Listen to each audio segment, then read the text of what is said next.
Now let's talk about those 16 turnovers, right?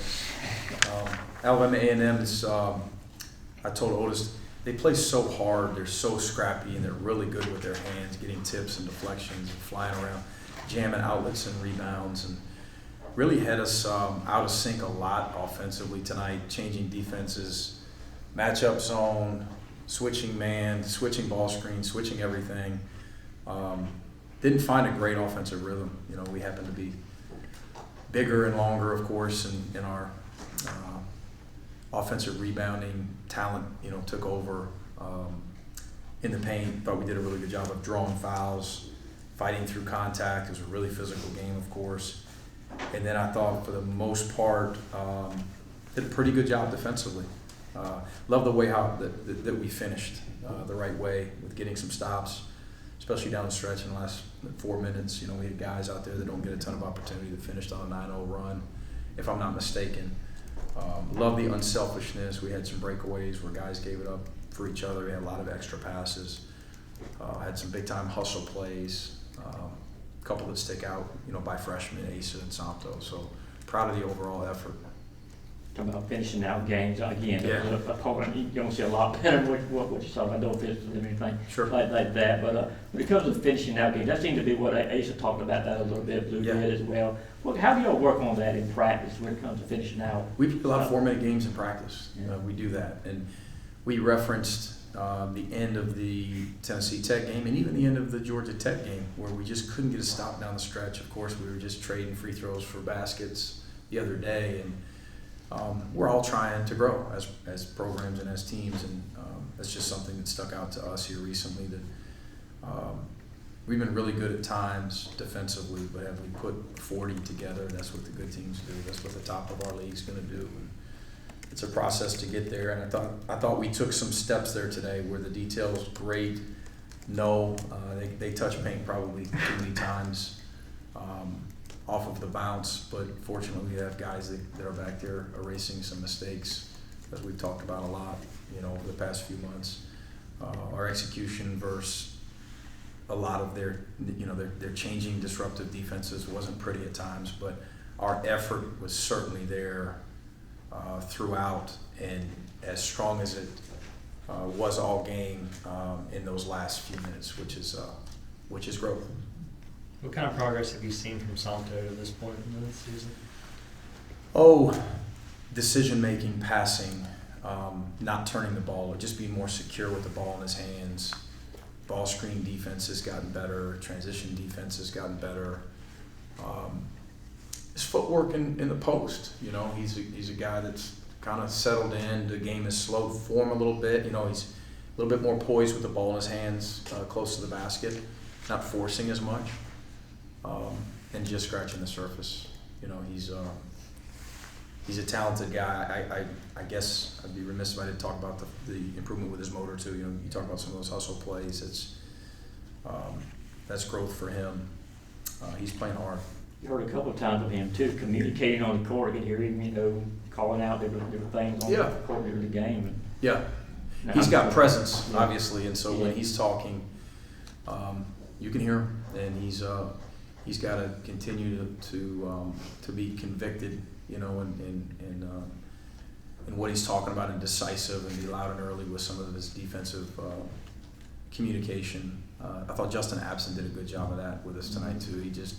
Justin has got so much maturity, offensively and defensively, just kind of anchors some things and puts guys in the right spots, and he's got some quarterback in him as a big. You got so many combinations now you can use. I mean, for different guys on the court at different times. From that, just that standpoint, be able to use a lot of players. Kind of where are you right now in that regard from what you would hope to be?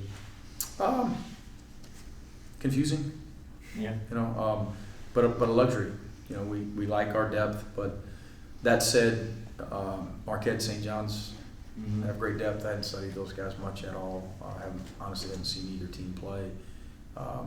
Seen some of the teams in our league play, and saw them last year. And depth is prevalent through the league. You know, height and length and speed, and quickness, and a bunch of guys that can do damage to SEC opponents. You know, as starters or off the bench. So we're getting. we've got a roster that's just has a better chance to be more competitive against high-level competition, and I really like our depth. I don't know what we do moving forward. Who knows how many minutes some of these guys will play, how many our starters will play moving forward, but we're open to continue to evaluate it, and as long as each one of these guys individually is getting better, and again collectively as a team we continue to make some improvements, everything will work itself out. Mike, from what you know about Marquette and St. John's roster makeup, Mm-hmm. some of the guys who maybe you've seen around the circuit, how can they challenge you that some of the teams you've played so far haven't? I just know they're highly ranked teams with good metrics, highly rated in Ken Palm. I haven't seen either team. I haven't. I just haven't. I'll dive into that tomorrow, and obviously we won't spend a lot of time with St. John's. Marquette will demand our attention and respect. It's a great program. Shock's done a phenomenal job up there, and from what I've heard from the outside looking in, I think they've got a good culture, and I'm sure they've got really good players, and they'll run good stuff. It'll be high-level game, good opportunity for us to see where we're at. What are you hoping to see out of your team in the totality of this trip? Growth. You'd like to go 2-0. Beating one of these guys would be great. Most importantly, it's a process. It's a journey for this team. And can we continue to make strides? Can we continue to protect our culture? Because I really like what we've got going on right now. At the end of the day, wins and losses are going to take care of themselves. We just got to continue to improve and embrace the process, enjoy it. We got a team right now playing with joy, and now we're high-level competition. Adversity's coming at some point. It might be the next one. Who knows what type of adversity, but how do we handle it? Can we continue to move forward together? What did you learn from that trip last year that you think can be helpful going down there and playing back-to-back again this time around? Oh, I barely remember it. These events are they give you opportunity to spend more time with one another than normal circumstances. That said, these guys spend a lot of time with each other already. We've got guys in our facility a lot, with one another and in the players' lounge, and getting extra shots in the gym, and so it'll be a trip to paradise, which would be really nice, but all the teams down there there's a business side of it too, right? Where we want to come together and see where we stack up against some of the best teams in the country. Did you know you're going to have 2 games there, or did the St. John's game come about later?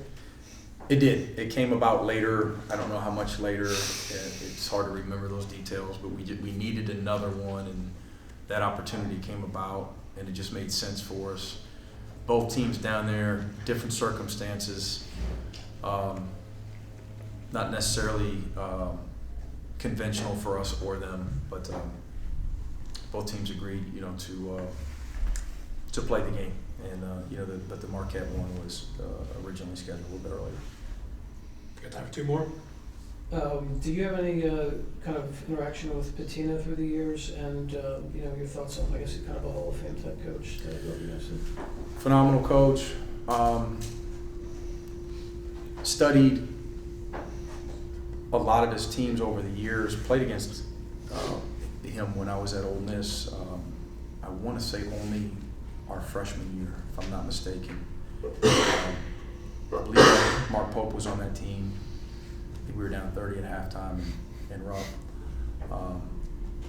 Coach Patino had, 8, 9, 10, 11 pros on that team. They were just unbelievably loaded and fun to watch and fun to compete against. It just over the years, if you want to talk about press or pressure basketball, offensively, defensively, spacing you, shooting the 3, turning you over, his name's going to come up, if you want to study some of the best.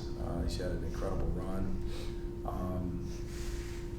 We'll look forward to that one, but we got a huge one before that one, a Marquette program that's clicking on all cylinders. And, this is what Coach Smart has done in the rebuild up there has been phenomenal. Have you crossed paths with Shaka over the years? Yeah, a little bit. we've had some conversations from time to time, and again, I have a lot of respect for how they operate and how they play and the success that they've had. Got a couple mutual friends. And, going back to Coach Pitino, he has I ran into him a long time ago, and he says, "Hey, that court down there should be named Billy Donovan Court." I said, "Yeah, it should be, right?"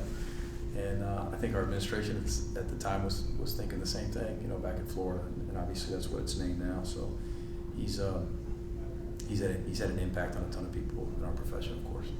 Thank you, Coach. Yep.